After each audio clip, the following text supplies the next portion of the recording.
Assalamualaikum warahmatullahi wabarakatuh. Perkenalkan, nama saya Teddy Saputra dengan NIM C1D1124, jurusan Ilmu Komunikasi angkatan 021, kelas B, Fakultas Ilmu Sosial dan Ilmu Politik, Universitas Haloleo.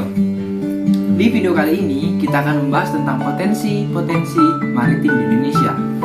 Salah satunya yang pertama adalah sumber daya perikanan laut.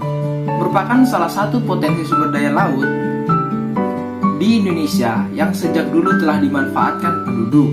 Laut Indonesia memiliki angka potensi lestari yang besar, yaitu 6,4 juta ton per tahun. Potensi lestari adalah potensi penangkapan ikan yang masih memungkinkan bagi ikan untuk melakukan regenerasi hingga jumlah ikan yang ditangkap tidak mengurangi populasi ikan. Berdasarkan aturan internasional, jumlah tangkapan yang diperbolehkan adalah 80% potensi lestari. Potensi lestari tersebut atau sekitar 5,12 juta ton per tahun. Kenyataannya, jumlah hasil tangkapan ikan di Indonesia belum mencapai angka tersebut. Ini berarti masih ada peluang untuk meningkatkan jumlah tangkapan yang diperbolehkan. Hutan mangrove. Hutan mangrove atau hutan bakau adalah tipe hutan yang berada di daerah pasang surut air laut.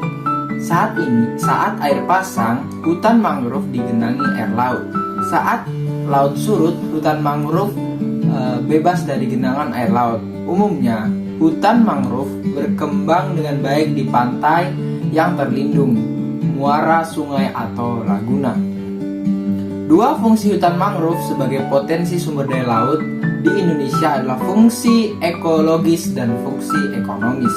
Fungsi ekologis hutan mangrove adalah sebagai habitat atau tempat hidup binatang laut yang berlindung, mencari ikan, dan berkembang biak. Fungsi ekologis yang lain adalah untuk melindungi pantai dari abrasi air laut. 3. Terumbu karang adalah sedimen kapur. 3. Yaitu terumbu karang adalah batuan atau sedimen kapur di laut yang terbentuk dari kapur yang sebagian besar dihasilkan dari koral atau binatang yang menghasilkan kapur untuk kerangka tubuhnya. Jika ribuan koral membentuk koloni, koral-koral tersebut akan membentuk karang. Sebagai negara kepulauan, Indonesia merupakan negara yang memiliki terumbu karang terluas di dunia.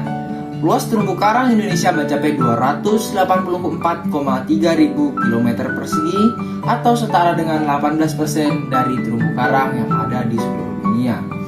Keanekaragaman hayati terumbu karang sebagai potensi sumber daya laut di Indonesia juga yang tertinggi di dunia.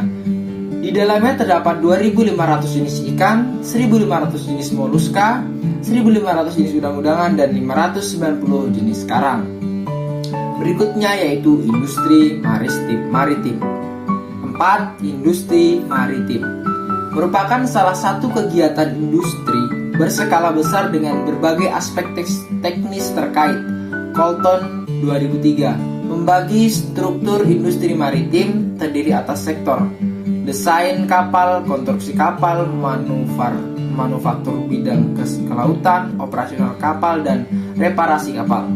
Sektor ini ditunjang oleh industri kecil berupa jasa, sumber daya manusia, dan servis teknis lainnya yang menyerap banyak tenaga kerja kalangan swasta.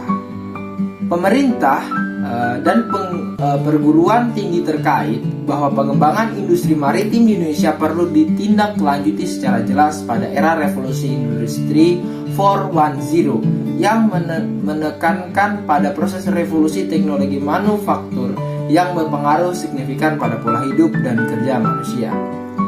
Konsep ini adalah implementasi dari berbagai operasi industri lintas bidang ilmu yang ditopang oleh teknologi informasi untuk peningkatan produktivitas dan kualitas.